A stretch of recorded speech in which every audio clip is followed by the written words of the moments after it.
There is nothing else in the game of Pokemon quite like Stealth Rock. Sure, there are other entry hazards as well as other elements of the game that are similarly powerful and thus spammed. Moves, items, abilities, types, Pokemon themselves, but Stealth Rock has carved out a niche for itself as unique as it is overwhelming. A multi-generational GSC Snorlax in move form, shaping and affecting everything around it. Its ban has never been actualized, despite being called for ever since its introduction in Generation 4. For those players infuriated by the Sneaky Pebbles' pesky intrusions, a Stealth Rock-less metagame has only been but a dream. But we can't quite give material form to that dream, but we can approach some approximation of it. On this channel, we have long explored Stealth Rock's nearly endless impact on the competitive scene. But today, we go theoretical in exploring what many wish would be reality. What if Stealth Rock never existed? Or if you want to ground it in reality a little more, if it was banned immediately in each gen. But before we venture into the fantasy land that is a Stealth Rock-less meta, let's venture into the fantasy world of this video's sponsor, Tales & Dragons New Journey. Tales & Dragons New Journey is a mobile fantasy idle adventure RPG with a darker tone than most, where you explore the fairy tale kingdom of Oz. The witch Marlene has unknowingly awakened the dragon Shadow Tyrant, and it's up to you to rally the dreamers and stop the Shadow Tyrant's reign of terror and the spooky monsters it has unleashed into Oz. You can use heroes like Brittany, who's a different take on Red Riding Hood to fight off these creatures. Also, did I mention that this game has one of the sickest art styles of any mobile RPG that I've seen so far, and I absolutely love the brooding nature of this game. The gameplay is the perfect balance of work and play because, well, it's completely idle. You can score a ton of rewards to upgrade your heroes, who are based on your favorite fairy tale characters, and then build your team optimally with the rewards you receive. This game isn't just about leveling up quickly though. It's about making sure you have the right team combination, hero skills, and gear so you can take on those spooky bosses in the most efficient way possible. So what are you waiting for? Jump into this magic and fantastical world and download this game for free by clicking the link in the description or scanning the QR code on your screen. As soon as you log in, get ready for a fantastic surprise. 1001 free draws. And also use my promo code TND Luck to redeem 500 diamonds and more, worth around $30. It's first come, first serve, so don't miss out. Explore a vast fairy tale realm, team build to slay dragons with ease, and play Tales & Dragons today. For the purpose of this video, we'll be sticking to standard OU metagames, though of course other tiers would be incredibly interesting without rocks, especially Ubers, which would become hilariously dominated by Ho-Oh. The most immediate aspect of a lack of Stealth Rock is, of course, the Pokemon negatively affected by it given a chance to thrive. Of course, these Pokemon must be good in their own right. Delibird or Charizard aren't suddenly going to take over OU if you get rid of rocks. Even legitimately decent Pokemon like Arcanine and Regice aren't going to really make waves in standard play, given the huge power level as well as the same problem as Advanced, Spikes, and Permanent Sand. Indeed, the continued presence of these two would be similarly significant as a propulsive force of passive damage, shaping the tier in its limitations to longevity, and would quell any fears of Focus Sash potentially being overpowered in a world without Stealth Rock. However, there are of course certainly rock weak Pokemon that would go from fringe to solid without rocks digging into them. Think Moltres, Yanmega, and Crobat. No rocks means far more than just improving viability for certain Pokemon though. It's a completely different game dynamic entirely. The closest example we have to this in an actual metagame are Generations 8 and 9, whose heavy-duty boots bestowed a built-in Stealth Rock immunity to their users, leading to the item become insanely spammable. Consider how drastically different checking major threats became when they couldn't be worn down each switch-in. Stealth Rock is so good because even that seemingly measly 6.25% on rocks-resistant threats like Jirachi and Metagross can be significant. Whether it cancels out a turn of their leftovers or it slowly chips at their sets which don't have leftovers, each piece of damage, however minuscule, is hugely helpful in beating these threats. The flip side of this, of course,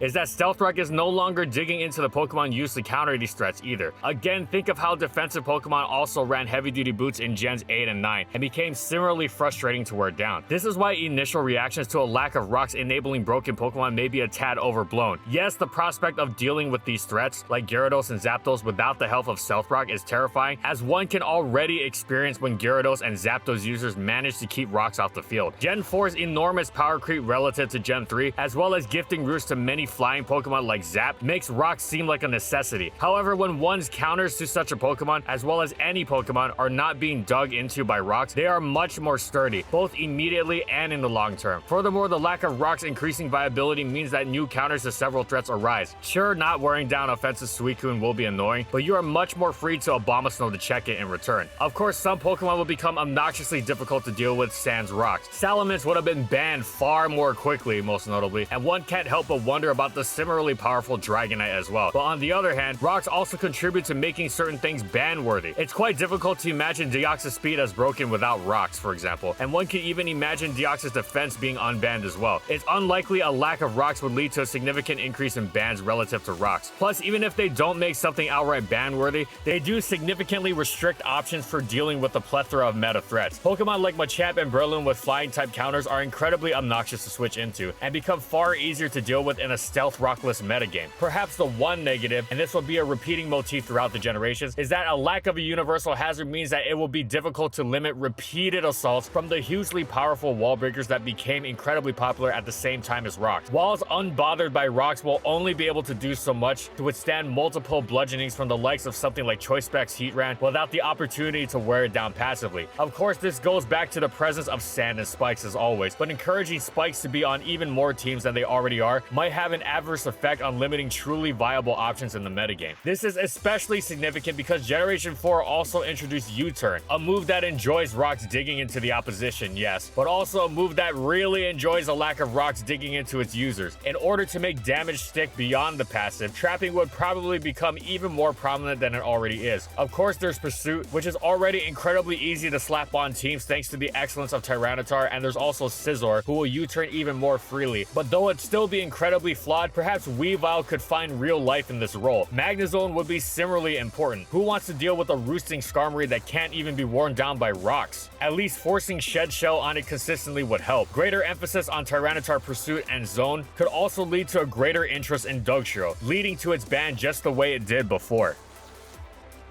Funnily enough, there was a brief test metagame for Gen 5 OU without rocks, though it was never anything serious, didn't last too long, and not much of note was gleaned from it. Other than not dealing with rocks was pleasant. Generation 5 OU was characterized by power creep that make previous gens of Ubers blush, featuring Weather Wars and terrifying combinations of hazard stacking alongside Magic Garters whose counters are destroyed by hazards. The latter takes a significant blow, not that it's not still an incredible ability of course, especially with how prominent Sand and Spikes would continue to be, but losing the rocks immunity means the Magic Garters lose a bit of their unique edge when facing teams that aren't all about passive damage. Weather Wars, on the other hand, become a far more protracted affair. Spikes and trapping would play even greater roles than they already do in an attempt to forcefully gain an edge over the opponent's weather, as well as passive damage. The dynamics within the Weather Wars shift significantly as well. Sun becomes much more viable when Ninetales doesn't have its switch-ins far more restricted relative to the other setters, and Hail becomes genuinely viable as well. It would be appreciated how it becomes easier to check several weather boosters. Think Venusaur, Keldeo, Sandrush, Excadrill, as well as non-weather threats like Terrakion, without rocks ripping into counters. However, the number of threats that would have been axed without rocks was significant, though to be fair, such Pokemon tended to be either banned anyway or borderline cases. Still, imagine the terror of dealing with Thundurus unencumbered by rocks, and if you say, hey, Thundurus got banned, then imagine its slower yet even stronger Therian form doing the same. Sure, Tornadus Therian got banned anyway, and would have lasted about 2 seconds without rocks, but the far stronger Tornadus Incarnate, which is a UU Pokemon with rocks, would have been utterly obscene without rocks in the picture. Even if you make the argument that yes, a lack of rocks would make Zapdos have a great defensive role in OU,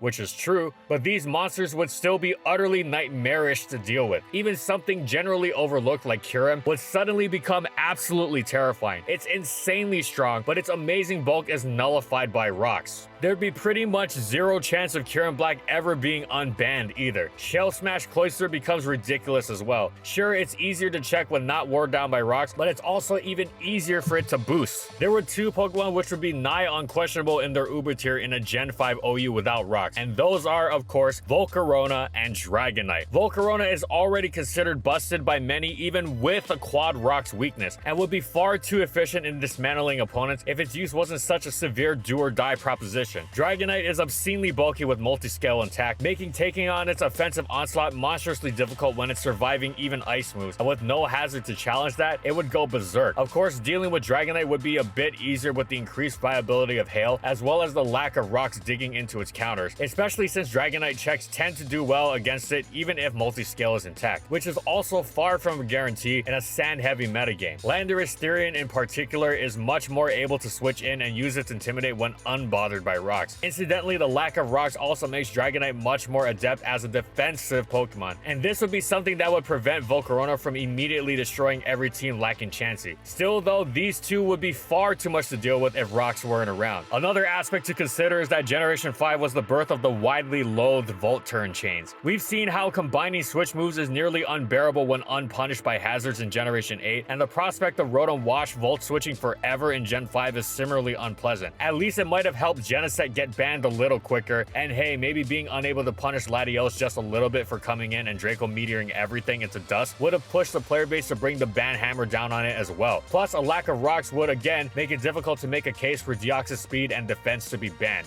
increasing utility options. These are the obvious cases, but there are so many viable and potentially viable Pokemon in Gen 5 OU that leaving them unconstrained by the catch-all factor of rocks might make their collective presence too restricted to handle as a whole. Consider something as simple as Salamence, already a solid Gen 5 Pokemon, and realize how much scarier it becomes without rocks. Scarf Moxie is the obvious case, but everything from Mix to Dragon Dance to Band to Specs becomes a very real threat given its speed tier, good enough bulk, and typing if it's not being plagued by hazards. Then think about the more obscure Pokemon that would suddenly find themselves far more viable, which might pose a problem given how different their answers are. Moltres could fit on a whole litany of teams, Chandelure would be a force on Sun, Jinx would excel on Rain, and overall all manner of non-rock weak Pokemon would hit incredibly hard to be unlimited by rocks. Gen 5's famous instability would definitely carry over to its version played without rocks. It's tough to say whether the newfound switching freedom of a stealth rockless metagame would be enough to withstand the power creep that was enabled in the same stroke.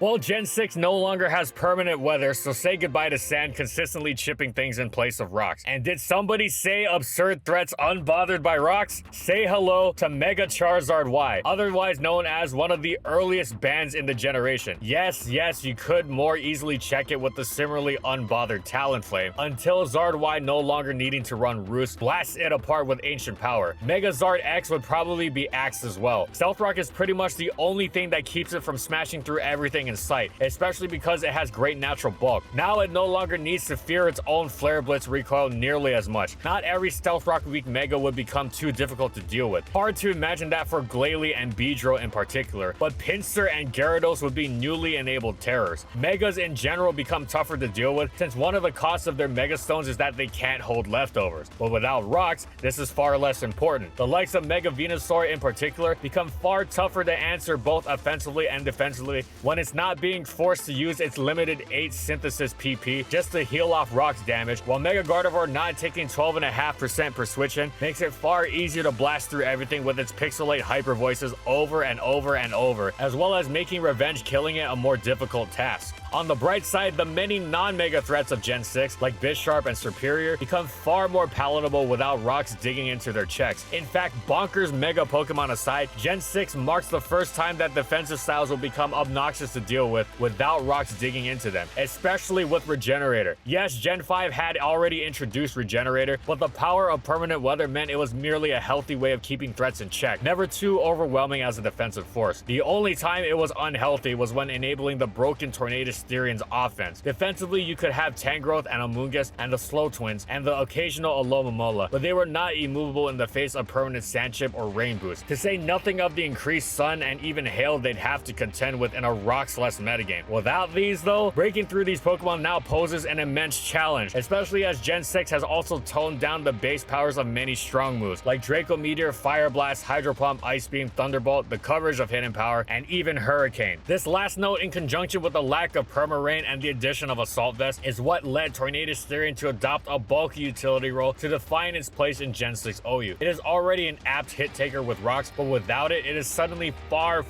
too efficient at switching into far too many offensive Pokemon, harassing the opponent with U-turn and knockoff, and shrugging off the damage it took upon exiting the field. Paired with the other regenerators as well as other Pokemon of incredible longevity, Poison Heal Roost Gliscor especially becomes even more downright absurd when it doesn't even lose a turn of Poison Heal through rocks when switching in. And you've got teams that can very easily play a long game that's tough to force from its comfortable switch-happy position. Of course, they wouldn't go entirely unchallenged. After all, they're also not wearing down the offensive Pokemon trying to break through them. Rotom Watch would still force nasty Volt Turn chains alongside a now Mega Scizor, and the same Tornadus Styrian that was good on bulky teams would also be good against them. Having even less in the way of dealing with the intensely threatening Manaphy would also not be a positive. And speaking of offensive threats, Volcarona would also likely be banned again. Dragonite might not join it with the metagame's new focus on fairy types and bulk, though it still would be nasty to deal with. Also potentially overwhelming would be the massively buffed Weavile, whose Rock's weakness is pretty much all that stops it from slicing through nearly everything with its powerful stabs. See Generation 8 for this in practice, except this Weavile not dealing with rocks is also carrying Choice Band. Of course, Deoxys speed and defense would be unbanned as well, but still Gen 6, perhaps even more so than Gen 5, might suffer for a lack of rocks. It's contentious at the very least, but rocks really keep such a huge array of threats in check here. Gen 7, more like Regeneration 7, but seriously, the already dominant Toxapex becomes absolutely ridiculous with this removal of the most basic challenge to its longevity, especially when supported by the newly Z-move sporting Tornadus Styrian. However, though Pex becomes nightmarish, its lack of rock support chunking the opponent means it and its teammates are going to have lots of opportunities to blast through them, most notably the unwallable Tapu Lele and the brutal Z Heat Rant. The passive healing of Tapu Bulu's grassy terrain helps even more as well. Plus, of course, Tornadus Styrian would be a challenge when on the other team too. It's difficult to see it banned, but it certainly would be spammed. Gen 7 is pretty much another version of Gen 6, just with even more regen and crazy wall breaking power. It's the same dynamic. Big threats not being worn down, but their checks also not being worn down, and it's difficult to imagine which would win out. Spikes would be everywhere to ensure that the Tapus and Greninja and Cortana and Magearna wouldn't get perpetual switches, of course. It might be an exaggeration, but giving such insane pokes completely free switches, to say nothing of Toxapex, is so bad that a Stealth Rock-less Gen 7 might genuinely have spikes become mandatory additions to teams in the same way rocks were. It's not that bad an idea, especially with the Deoxys forms hanging around, and we might even see some incentive to use Mega Glalie. And speaking of, Gen 7 already has an incredible pool of viable Pokemon that would likely get increased with the removal of rocks, so we might even see unique Pokemon like Togekiss and Rotom Heat being used for their unique talents against the difficult to restrain big guns of the tier. Generation 8 and 9, as mentioned before, are the closest real-life examples of what a Stealth Rock-less metagame would be like, as teams regularly run multiple boots users and effectively have teams nearly fully immune to rocks. The biggest difference in a Stealth Rock-less world is, of course, would be that they don't have to waste their item slot on this, and can thus become more dangerous. However, if they choose to do so, they risk being hit by the spikes that would be more prevalent than ever. If you don't have Pursuit in the game, you'll have to do something to keep Dragapult from running circles around you, so maybe boots would still be used, especially since they also guard against Toxapex's Toxic Spikes without needing to run a grounded poison type of your own to absorb them. As such, the differences would definitely exist, but they aren't effectively the nearly entirely different game that the removal of rocks would be in generations previous. And that's it. Now, it's difficult to comprehend a game without Stealth Rock, beyond the obvious of certain Pokemon like Volcarona becoming broken. The way it shapes the game is so deep that the only way to truly find out what it'd be like would be to try it firsthand, and until that happens, we can only theorize. Let us know in the comments what you think would change in any tier without rocks around. Would Ho-Oh actually get banned from Ubers? Maybe. I don't know. It's a nice thought. Thanks for watching, everyone. And as always, if you liked the video and you want to see more, be sure to subscribe to False Swipe Gaming for more weekly Pokemon content. And thank you so much to our patrons for continued support of our videos. And thank you to everyone else watching as well.